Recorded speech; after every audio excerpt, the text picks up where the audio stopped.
നിങ്ങളറിഞ്ഞോ 26 happy കൺട്രീസിൻ്റെ list കഴിഞ്ഞ ആഴ്ച പുറത്തു വന്നായിരുന്നു. ഇതിൽ ഫിൻലൻഡാണ് ഒന്നാമത്തെ സ്ഥാനത്ത്. അതും അടുപ്പിച്ച് 9ാമത്തെ വർഷമാണ് ഇപ്പോൾ ഫിൻലൻഡ് ഒന്നാമത്തെ സ്ഥാനത്ത് വരുന്നത്. ഫിൻലൻഡ് കഴിഞ്ഞാൽ പിന്നെ Iceland, Denmark, Costa Rica and Sweden. Indians ഏറ്റവും കൂടുതൽ മൈഗ്രേറ്റ് ചെയ്യുന്ന കൺട്രീസായ ഓസ്ട്രേലിയ, അമേരിക്ക, UK ഇവരുടെയൊക്കെ റാങ്ക് എത്രയാണെന്ന് അറിയണ്ടേ? അതുപോലെ തന്നെ ഇന്ത്യയുടെ ഒരു റാങ്ക് ഈ ഒരു ഹാപ്പി കൺട്രീസിൻ്റെ ലിസ്റ്റിൽ എത്രയാണെന്ന് പറയുന്നതിന് മുമ്പ് എങ്ങനെയാണ് ഈ ഒരു ലിസ്റ്റ് ഇവരുണ്ടാക്കുന്നതെന്ന് നമുക്ക് നോക്കാം. അപ്പോൾ ഈ ഒരു സർവേയിൽ പാർട്ടിസിപ്പേറ്റ് ചെയ്യുന്ന ആൾക്കാരോട് ഇവരൊരു ബേസിക് ക്വസ്റ്റ്യൻ ആണ് ചോദിക്കുന്നത്. On A scale of 1 to 10, how happy are you or how satisfied are you with your life? അപ്പോൾ ഈ ഒരു സ്കെയിലിൽ ഫിൻലൻഡുകാർ എപ്പോഴും ഒരു 7 to 7.5 അവരുടെ ഒരു സാറ്റിസ്ഫാക്ഷൻ ലെവൽ അവർ കാണിക്കുന്നത്. അപ്പോൾ നിങ്ങൾ വിചാരിക്കും ഇവിടുത്തെ ആൾക്കാരൊക്കെ എപ്പോഴും അങ്ങ് ചിരിച്ച് കളിച്ച് സന്തോഷിച്ചായിരിക്കുന്നതെന്ന്. പക്ഷേ സത്യം എന്താണെന്ന് പറഞ്ഞാൽ ഇവിടുത്തെ ആൾക്കാർ ചിരിച്ച് കാണുന്നത് വളരെ അപൂർവമായിട്ടാണ്. അപ്പോൾ എങ്ങനെയാണ് ഫിൻലൻഡ് ഹാപ്പിയസ്റ്റ് കൺട്രി ആയിട്ട് എപ്പോഴും ഇങ്ങനെ വരുന്നതെന്ന് നോക്കാം. ഇവർക്ക് ഹാപ്പിനെസ് എന്ന് പറയുന്നത് നമ്മൾ കരുതുന്ന പോലെയല്ല. നമുക്ക് ചിലപ്പം ഹാപ്പിനെസ് എന്ന് പറയുന്നത് ചിലപ്പോൾ ഒരു ലക്ഷറി ലൈഫ് സ്റ്റൈല് അല്ലെങ്കിൽ ഒരുപാട് പൈസ ഇതൊക്കെ ആയിരിക്കും. പക്ഷേ ഫിൻലൻഡിൽ ഹാപ്പിനെസ് എന്ന് പറഞ്ഞാൽ ഒരു പീസ്ഫുൾ ലൈഫാണ് ഇവർ ഉദ്ദേശിക്കുന്നത്. ഒരു സ്ട്രെസ്സൊന്നും ഇല്ലാത്ത ഒരു ജീവിതമാണ് ഇവർ ഹാപ്പിനെസ്സുമായിട്ട് റിലേറ്റ് ചെയ്യുന്നത്. ഫോർ എക്സാമ്പിൾ, ഇവിടെ ഒരാളുടെ ഒരു ജോലി നഷ്ടപ്പെട്ടാൽ അവർക്ക് വലിയൊരു പ്രശ്നമൊന്നും ഇവിടെ വരുന്നില്ല. അത്ര ഒരു ഡിഫിക്കൽട്ടി ഒന്നും ഇവിടെ വരാൻ ചാൻസ് ഇല്ല. കാരണം ഫിൻലൻഡിലെ ഒരു അൺഎംപ്ലോയ്മെൻറ്റ് ബെനിഫിറ്റും ഫ്രീ ഹെൽത്ത് കെയറും ഫ്രീ എഡ്യൂക്കേഷനും ഒക്കെ നിങ്ങളെ എപ്പോഴും പ്രൊട്ടക്റ്റ് ചെയ്യും. അപ്പോൾ തന്നെ ഒരു 50% സ്ട്രെസ്സും നമ്മുടെ പോയി കിട്ടും. അപ്പോൾ ഫിൻലൻഡിൽ ആൾക്കാർ പണത്തേക്കാൾ കൂടുതൽ സെക്യൂരിറ്റിക്കാണ് കൂടുതൽ തൂക്കം കൊടുക്കുന്നത്.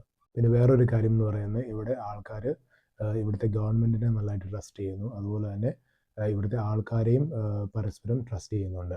എക്സാമ്പിൾ, നിങ്ങളുടെ ഒരു ഫോണോ വാളറ്റോ ഒക്കെ ഇവിടെ എവിടെയെങ്കിലും വെച്ച് മറന്നു പോവുകയോ കളഞ്ഞു പോവുകയോ ഒക്കെ ചെയ്യുവാണെങ്കിൽ ഒരു 99.9% ഉറപ്പിക്കാം നിങ്ങൾക്കത് തിരിച്ചു കിട്ടും. അതുപോലെ തന്നെ ഇവിടെ കറപ്ഷൻ വളരെ കുറവാണ്. ഇവിടുത്തെ പോലീസിലും ആൾക്കാർക്ക് ഒരു ട്രസ്റ്റ് വളരെ കൂടുതലാണ്. ഇവിടുത്തെ ഒരു ടാക്സ് സിസ്റ്റവും ഭയങ്കര ട്രാൻസ്പാരൻ്റ് ആണ്.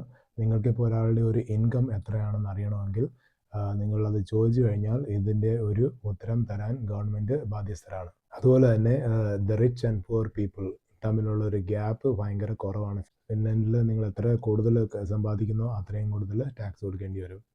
പിന്നെ ഇവിടുത്തെ ഒരു വർക്ക് ലൈഫ് ബാലൻസിൽ എല്ലാവരും ഭയങ്കര സാറ്റിസ്ഫൈഡ് ആണ്.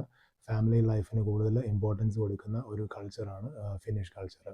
ഇവിടുത്തെ ആളുകൾ ജീവിക്കാൻ വേണ്ടി ജോലി ചെയ്യുന്നവരാ, അല്ലാതെ ജോലി ചെയ്യാൻ വേണ്ടി ജീവിക്കുന്നവരല്ല. പിന്നെ ഒരു കാര്യം എന്ന് പറഞ്ഞാൽ ഫിനിഷ് ആൾക്കാർ ഭയങ്കര ഒരു സിമ്പിൾ ആൾക്കാരാണെന്ന് പറയാം. അവരുടെ ഒരു ഡ്രസ്സിങ്ങിലും ഒക്കെ ഭയങ്കര സിംപ്ലിസിറ്റി ആയിരിക്കും. ഒത്തിരി പൈസ ഉള്ളവരാണെങ്കിൽ പോലും ട്രാവൽ ചെയ്യുന്നതൊക്കെ ചിലപ്പം എക്കോണമി ക്ലാസ്സിലായിരിക്കും. അവർക്ക് ബിസിനസ് ക്ലാസ് അഫോർഡ് ചെയ്യാമെങ്കിലും അവർ എക്കോണമി ക്ലാസ്സിലായിരിക്കും ട്രാവൽ ചെയ്യുന്നത്.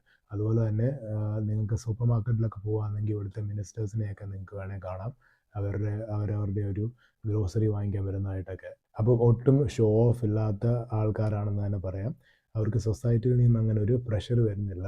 ഇത്ര പൈസ ഉണ്ടാക്കണമെന്നോ അല്ലെ ഇന്ന ജോലി ചെയ്യണമെന്നോ ഇങ്ങനെയുള്ള പ്രഷറൊന്നും ഇല്ലാത്ത ആൾക്കാരാണ് ഫിനിഷ് ആൾക്കാർ. ഇനി നമ്മൾ കുട്ടികളുടെ കാര്യം എടുക്കുകയാണെങ്കിൽ സ്റ്റുഡൻറ്റ് ലൈഫും കുറച്ച് സ്ട്രെസ് ഫ്രീ ആണെന്ന് തന്നെ വേണേൽ പറയാം. ഇന്ത്യയിലേക്കോട്ട് അങ്ങനെ വലിയൊരു കോമ്പറ്റീഷൻ ഒന്നുമില്ല ഇവിടെ. പിന്നെ അതുപോലെ എക്സാംസ് വളരെ കുറവാണ് ഇവിടെ. അതുപോലെ തന്നെ എല്ലാവർക്കും ഈക്വൽ ഓപ്പർച്യൂണിറ്റിയും കിട്ടാറുണ്ട്. അപ്പം മെയിൻ ഒരു റീസൺ ഇവർ എപ്പോഴും നമ്പർ 1 ആയിട്ട് ഈ ലിസ്റ്റിൽ വരുന്നതിൻ്റെ കാരണം എന്ന് പറഞ്ഞാൽ ഇവർ ഭയങ്കര സംതൃപ്തരാണ്. അതായത് ഭയങ്കര കണ്ടൻ്റാണ് അവരുടെ ഒരു ലൈഫിനെ പറ്റി. ഉള്ള പൈസ കൊണ്ട് നല്ല സമാധാനത്തിൽ ജീവിക്കുക എന്നുള്ളതാണ് ഇവരുടെ ഒരു രീതി. പിന്നെ ഇവിടുത്തെ ഹെൽത്ത് കെയർ സിസ്റ്റവും ഭയങ്കര സ്ട്രോങ് ആണ്. അതുകൊണ്ട് തന്നെ ഇവിടുത്തെ ആൾക്കാരുടെ ഒരു ലൈഫ് എക്സ്പെക്റ്റൻസി അതും വളരെ കൂടുതലാണ്. ഇനി ഇന്ത്യൻസ് ഏറ്റവും കൂടുതൽ മൈഗ്രേറ്റ് ചെയ്യുന്ന കൺട്രീസിൻ്റെ ഒരു റാങ്ക് നോക്കാം. ന്യൂസിലൻഡിൻ്റെ റാങ്ക് എന്ന് പറയുന്നത് 11 അത് കഴിഞ്ഞ് ഓസ്ട്രേലിയയുടെ റാങ്ക് 15. പിന്നെ വരുന്നത് അമേരിക്ക 23. പിന്നെ UK 29ാമത്തെ റാങ്കാണ്. ഇനി ഇന്ത്യയുടെ റാങ്ക് നോക്കിയാൽ കുറച്ച് പുറകിലാണ്. 116ാമത്തെ റാങ്കാണ് ഈ ഒരു ലിസ്റ്റിൽ. പക്ഷേ എൻ്റെ ഒരു അനുഭവത്തിൽ നമ്മളിപ്പോൾ ഒരു ഡയറക്റ്റ് കോൺടാക്റ്റ് ഒരു ഫിനിഷ് പേഴ്സണും ഒരു ഇന്ത്യക്കാരനുമായിട്ട് നോക്കുകയാണെങ്കിൽ ഇന്ത്യൻസ് കുറേ കൂടെ ഹാപ്പി ആയിട്ട് നമുക്ക് തോന്നും.